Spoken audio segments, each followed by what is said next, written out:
Baada ya ushindi mkuu dhidi ya manabii wa Baali, nabii Eliya alikuwa akikimbia kwa ajili ya maisha yake. Malkia Yezebeli alimtishia kumuua, na mtu ambaye alikuwa amekabiliana na moto kutoka anga sasa alikuwa akitetemeka kwa hofu. Lakini katika jangwa, Mungu alikuwa tayari kumfundisha somo kubwa zaidi, jinsi ya kumsikia katika sauti nyororo ya utulivu. Tunasoma moja Wafalme 19 aya 1-21.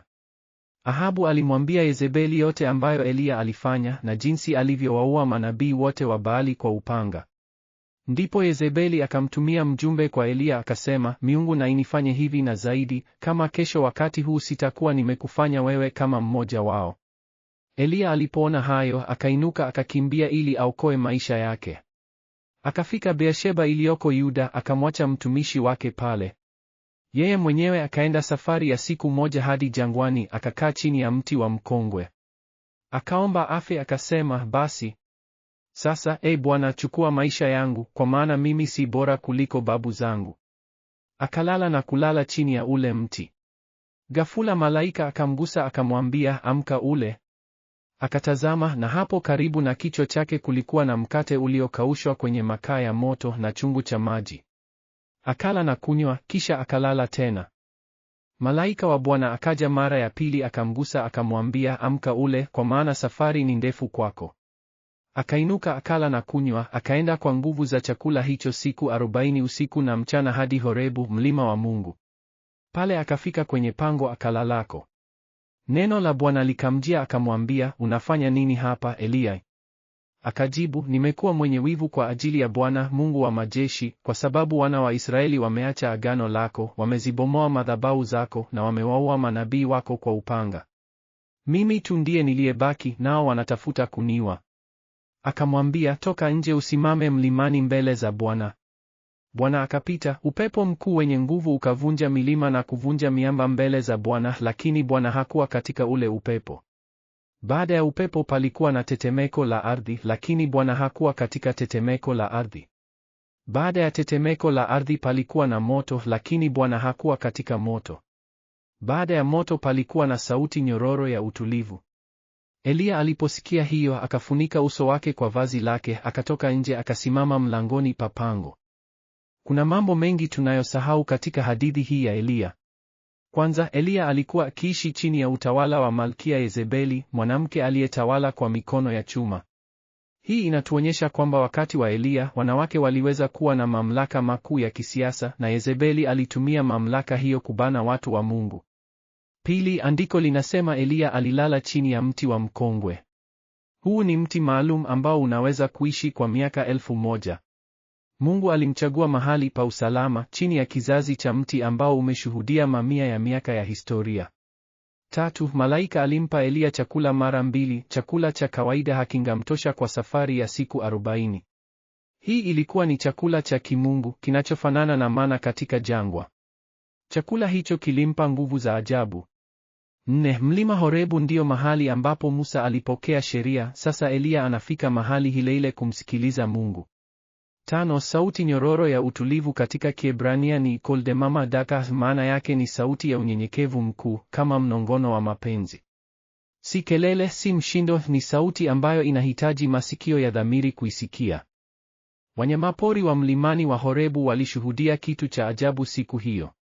Walijua kwamba kuna kitu kikubwa kinatokea. Nimepaa juu ya mlima huu kwa miaka mingi, lakini sijaona kama hii. Kwanza upepo mkuu, kisha tetemeko, kisha moto, lakini Bwana hakuwa ndani yake. Ndoo, rafiki yangu. Lakini ulisikia sauti ile nyororo baada ya yote.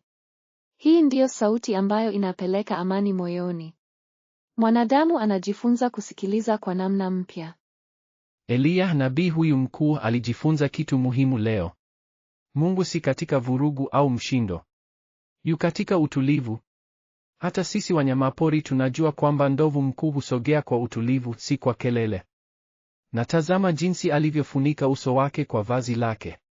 Heshima na hofu ya Mungu. Akafahamu kwamba anakutana na Mungu wa kweli. Watu wengine wanataka kusikia Mungu katika kelele na ishara za ajabu. Lakini yeye anayemsikia Mungu katika utulivu, ndiye anayemjua kwa ukweli. Hadithi ya Eliya inatuonyesha mabadiliko makuu ya kiroho. Kwanza, tunaona mabadiliko kutoka ushindi hadi hofu. Baada ya ushindi mkuu dhidi ya manabii wa Baali, Eliya alipatwa na hofu kali. Hii inatuonyesha kwamba hata watu wakuu wa Mungu wanaweza kuwa na wakati wa udhaifu. Hofu ni adui mkuu wa imani na inaweza kuja hata baada ya ushindi. Pili, kulikuwa na mabadiliko kutoka kelele hadi utulivu. Mungu hakuwa katika upepo mkuu wala tetemeko la ardhi wala moto. Alikuwa katika sauti nyororo ya utulivu. Jambo hili linatuambia kwamba Mungu husema zaidi katika utulivu kuliko katika mshindo. Tunahitaji kutafuta mahali pa kimya ili tuweze kumsikia. Tatu, kulikuwa na mabadiliko kutoka kujihisi peke hadi kutambua jumuiya. Eliya alisema mimi tu ndiye niliyebaki, lakini Mungu alimwambia kuwa kuna watu 7,000 ambao hawajasujudia Baali. Tunataka kufikiri tuko peke yetu katika vita vya kiroho, lakini Mungu ana jeshi kubwa la waaminifu. 4, kulikuwa na mabadiliko kutoka kujaribu kufa hadi kupokea kazi mpya. Eliya aliomba afe, lakini Mungu alimpa kazi mpya, kutia mafuta Hazaeli, Yehu na Elisha. Wakati tunafikiri maisha yetu yamekwisha, Mungu anaweza kutupatia mwanzo mpya. Hadithi ya Eliya na sauti nyororo inatupa mafunzo muhimu kwa maisha yetu ya leo. Kwanza, tunahitaji kutafuta mahali pa kimya ili tuweze kumsikia Mungu. Katika ulimwengu wa kelele, redio, televisheni na mitandao ya kijamii, ni muhimu sana kupata wakati wa utulivu.